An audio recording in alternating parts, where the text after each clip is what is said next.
এই কিতাবের 692 নম্বর হাদিসের বর্ণনা। قال رسول الله صلى الله عليه وسلم لما فرغ سليمان بن داود من بناء بيت المقدس سأل الله ثلاثا। সুলাইমান নবী যখন বাইতুল মুকাদ্দাস পুনর্নির্মাণ করলেন, কাজ সমাপ্ত হওয়ার পর সুলাইমান নবী আল্লাহর কাছে তিনটি বিষয় চাইলেন। কয়টি বিষয় বলতে হবে? এক নাম্বার, হুকমান ইউসাদিকু হুকমা। আল্লাহর কাছে সুলাইমান নবী দোয়া করলেন, আল্লাহ আমি বিচার করলে যেন এমন বিচার হয় যে বিচারটা আপনার বিচারের মতো, অর্থাৎ আপনার বিচারে যেমন ভুল হয় না। আল্লাহ আমি বিচার করলেও যেন কোনো ভুল না হয়, আমি এই যোগ্যতাটা আপনার কাছে চাই। এটা এক নাম্বার।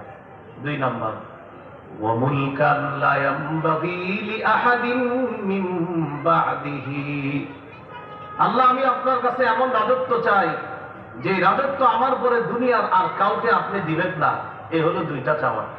সুলাইমান নবী আল্লাহর কাছে এমন রাজত্ব চেয়েছেন যে রাজত্ব যেন সুলাইমান নবীর পরে আল্লাহ আর কাউকে না দেয়। তিন নাম্বার, وَأَنْ لَا يَأْتِيَ هَذَا الْمَسْجِدَ أَحَدٌ لَا يُرِيدُ إِلَّا الصَّلَاةَ فِيهِ خرج من ذنوبه كيوم ولدته أمه। আল্লাহ আমি যে বাইতুল মুকাদ্দাস পুনর্নির্মাণ করলাম, এই মসজিদে যেই ব্যক্তি নামাজের উদ্দেশ্যে আসবে, যেই ব্যক্তি এই ফিলিস্তিনের বাইতুল মুকাদ্দাস মসজিদে নামাজ পড়ার জন্য আসবে, আল্লাহ সে যখন এখানে নামাজ পড়ে বের হবে, সে যেন এমন ভাবে বের হয় যেন তার মা আজকে তাকে জন্ম দিলে যেমন তার কোনো গুনাহ নাই, এমন নিষ্পাপ হয়ে যেন বাইতুল মুকাদ্দাস মসজিদ থেকে সে বের হয়। সুবহানাল্লাহ। এই তিনটা দোয়া করছে আমাদের নবী সাল্লাল্লাহু আলাইহি সাল্লাম। বলেন সুলাইমান নবীর প্রথম দুইটা দোয়া আল্লাহ তার জীবদ্দশায় কবুল করে ফেলছে। সুবহানাল্লাহ। এর মানে তিনি যখন বিচার করতেন তার বিচারে কোনো ভুল হইতো না, একদম নির্ভুল হইতো বিচার। আল্লাহর বিচারে যেমন কোনো ভুল নাই, সুলাইমান নবীকে আল্লাহ এমন যোগ্যতা দিয়ে দিয়েছেন, তিনি বিচার করলে তার বিচারটাও আল্লাহর বিচারের মতো আল্লাহ নির্ভুল করে দিতেন। সুবহানাল্লাহ। দুই নাম্বার, সুলাইমান নবী আল্লাহর কাছে রাজত্ব চেয়েছেন। আল্লাহ তাআলা সুলাইমান নবীকে এমন রাজত্ব দান করেছেন যা পৃথিবীর আর কাউকে আল্লাহ দেন নাই।